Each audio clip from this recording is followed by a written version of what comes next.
Do you have low back pain, pain when walking up or down the stairs? Because we sit so much, the tissues around the hip have become stiff, and static stretching alone may not elicit the results needed to increase that range of motion in these stiff tissues. I found in my case and a few of my clients that stiff tissues respond well to loaded stretching.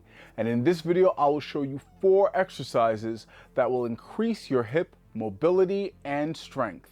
First I have here is the single leg deadlift. Now this is excellent for increasing your range of motion of the inner groin and the adductors.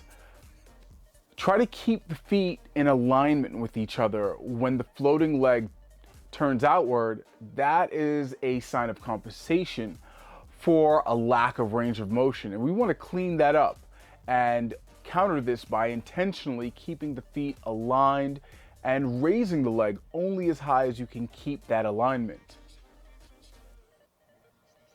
Remember, this is a stretch that allows you to create a better QL adductor overall hip connection. The second is the elevated hip hike. I'm using a 6-inch elevation, and I am going to put my hips through the full range of motion by holding on to a dumbbell with the lower leg, and I'll raise my hips into alignment and then push it further to overcome past the midpoint, elevating that same loaded side.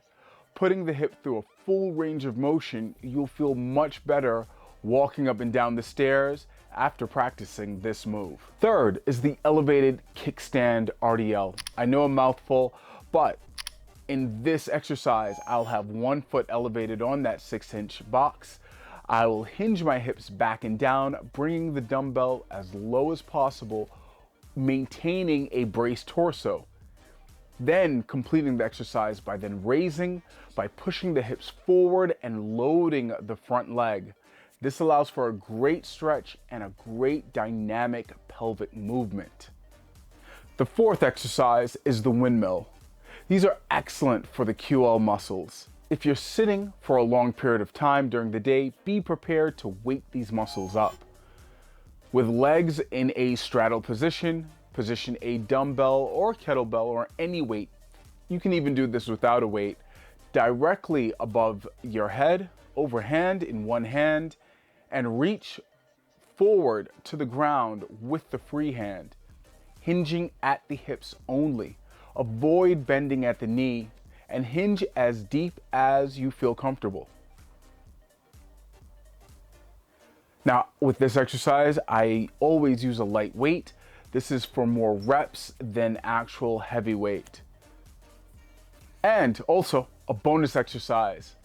The fifth exercise, which is the side single leg deadlift. Now these are a little bit difficult to maintain control of, and please do not ego lift this exercise. Basically, we're gonna have one dumbbell in one hand, and we are going to laterally lever, lowering that weight while raising the leg simultaneously. Now do this only to a limit that you can support. If you feel any discomfort in the groin or any pain at all, immediately stop. But these should start you off to a great start. I hope you find them useful. This has been Grown and Healthy, the channel where we explore self-improvement through movement. If you have any suggestions, please leave them in the comments below.